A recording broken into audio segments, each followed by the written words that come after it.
విశ్వజాలం బలవాన్ దదర్శ వ్యాసక్త వైఢూర్య సువర్ణజాలం యథా మహత్స్రా వృషిమేఘజాలం విద్యుచ్చినద్ధం సవిహంగజాలం. అది వర్షాకాలంలో మెరుపులు ఎలా మెరుస్తాయో, ఉండుండి మెరుపు మెరిస్తే వర్షాకాలంలో మెరిసేటటువంటి మెరుపు అందం వేరు. వర్షాకాలంలో మెరుపు ఏం చేస్తుందో తెలుసా అండి? మేఘాలు దట్టంగా పట్టేస్తాయి కాబట్టి ఆ మెరుపు తీగ మెరిస్తే గుంటూరు పట్టణం అంతా కనపడుతుంది ఆ మెరుపు తీగలో. అది వర్షాకాలం కాదనుకోండి, ఏదో ఒక్క మబ్బుండో చిన్ని మెరుపు తెలుక్కుని మెరిసింది అనుకోండి, ఏదో ఫోటో తీసుకున్న ఫ్లాష్లా ఉంటుంది, దాని అందం ఉండదు. వర్షాకాలపు మబ్బు మీద మెరుపు అందం వేరు.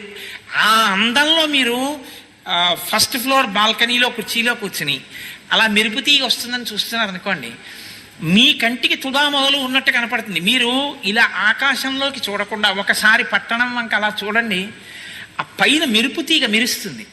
మెరిసినప్పుడు చూడండి మొత్తం గుంటూరు పట్టణం కనపడుతుంది. ఒకసారి కరెంట్ ఎలాగో తీసేస్తారు గాలిగానే, కాబట్టి చక్కగా అనుభవించడానికి యోగ్యంగా వాళ్ళు సిద్ధం చేస్తారు.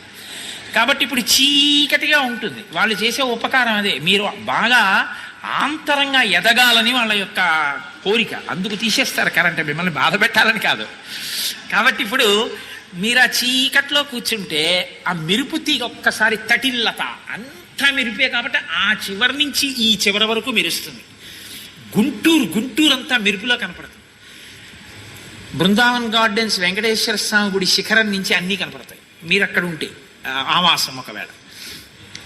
ఇప్పుడు మీరు ఊరు చూడడం మానేసి ఆకాశం వంక చూడండి. రెండో మాట, ఇప్పుడు ఆ మెరుపు తీగ ఒక్కసారి వస్తుంది, అర్జునుడు పట్టుకున్న గాంధీవంలా ఉంటుంది, అట్నుంచి ఇక్కడ వరకు మెరుస్తుంది.